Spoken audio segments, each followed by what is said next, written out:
Let me ask you about one more news story, and I see this in global news, but I know it's reported elsewhere as well. The feds have quietly stopped their attempt to spread out those border crossers from Roxham Road. Quebec really objected that they were being, that their social services were taxed, and so the federal government basically said, well, we'll ship them to Toronto. And then Toronto's mayor said, whoa, what are you doing? And Doug Ford government, said the same thing. So I see that Trudeau was going to try to relocate these migrants to further afield, but only 5 families, grand total, only 5 families agreed to leave Toronto or Montreal for smaller centers. They just don't want to live, in North Bay. They want to live with the other ethnic communities in Montreal or Toronto. What do you make of that, other than the fact that obviously people, once they're in Canada, if they're not in a detention facility, they're free to move around. What do you think this is going to mean for social services in those 2 crowded cities, Montreal and Toronto? They're going to have to get a federal check for the costs. When this program was announced, I was laughing because it was so ridiculous. I've been dealing with immigrants for over 30 years, and immigrants go with their families and their communities and the jobs. That's what they follow. If they're not in detention, they've got to put food on the table. They need help from their family, and they want to feel like they haven't abandoned their home altogether, and they want to be close to their ethnic community.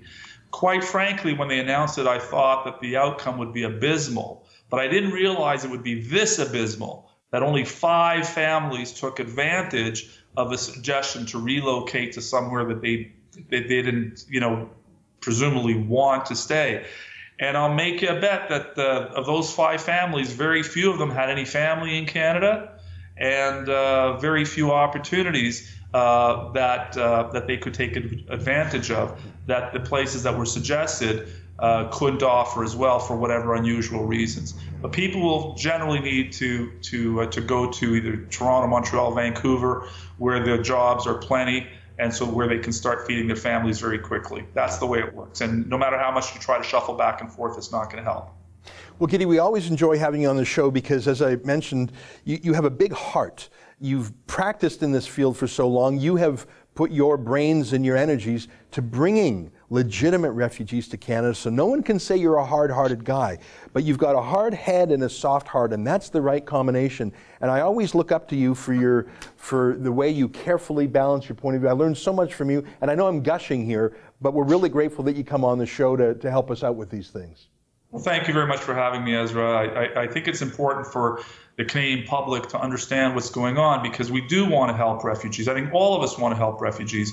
But if we go down the wrong road and we turn off the Canadian public by handling it wrong, they're going to shut the gates. And that's what we see in Europe right now, where there's a backlash against accepting more refugees. And unfortunately, when you have that attitude, people die. People don't get to where they need to go, and they don't get the protection they need, and I don't want that to happen here in Canada at all. That's an excerpt from the Ezra Levant show. Every day I do a video monologue, and then I interview an interesting guest, and then I end by reading my hate mail. But you've got to subscribe to it, which you can do at therebel.media/shows.